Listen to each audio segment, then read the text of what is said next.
Notion didn't just create an app, it created a belief system, a productivity tool that felt more like a canvas than software. In a world drowning in tools, Notion offered one space for everything: notes, tasks, wikis, databases, dreams.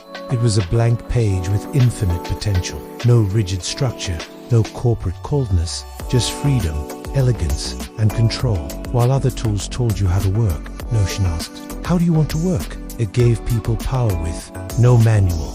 Drag, drop, build your own workspace from scratch. Suddenly, productivity wasn't a system, it was an expression of self. Designers loved it, creatives, founders, freelancers obsessed, because it didn't feel like SaaS. It felt like your second brain.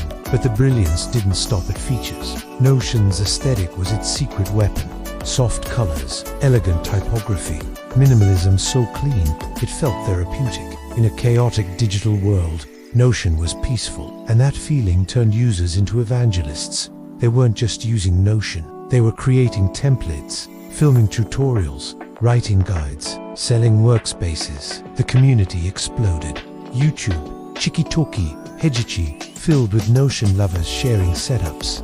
It wasn't marketing, it was organic obsession. Notion didn't chase users. It attracted them by being thoughtful, simple, beautiful, and they spoke to users like real people. No jargon, no corporate fluff, just calm, human, intentional communication. Their release notes read like personal letters. Their tone was soft, but their impact massive. It started with startups, then students, then enterprises. Notion became the universal language of organized minds, and they moved slowly on purpose.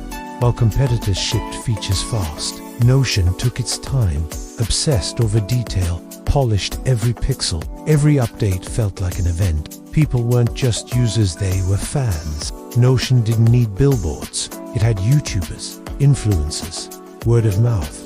Because you don't market a cult, you let it grow. Even their setbacks became When Notion crashed, Twitter exploded not with anger, but with heartbreak. People weren't mad, they lost a tool. They were hurt, they lost their second brain. That's not software, that's emotional connection. Notion wasn't trying to beat Asana or Evernote, it was playing a different game, where users weren't customers, they were builders. Every workspace felt like home, every page felt like yours. And that sense of ownership, it kept people coming back, and Notion kept evolving. Offline mode, API, Notion, AI. Each edition expanded the universe without breaking the magic. Notion AI didn't just add features, it extended your thinking, writing, planning, summarizing.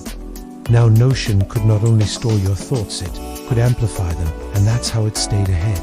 By building with care, not speed. By listening more than talking, by focusing on feel, not just function. In a world where apps come and go, Notion became a ritual. Every morning, people open Notion before their email. They don't just use it, they live in it. And the cult-like following, it came from one core promise: you shape it, not the other way around. Notion didn't define productivity. It gave you the tools to define it yourself. It wasn't rigid, it was fluid, a mirror of your mind, and that made it unforgettable. Today, Notion isn't just a brand, it's a movement of mindful productivity. It taught us that the best tools don't scream for your attention, they calmly wait for your thoughts. And when a product becomes that personal, that customizable, that intuitive, it doesn't just survive, it leads. That's how Notion did it, by building with soul, and in doing so, it became more than software. It became a way of thinking. The cult of Notion wasn't engineered, it was earn one workspace at a time. And it's still growing, because in a noisy world, quiet brilliance wins. And Notion is as quiet and brilliant as they come.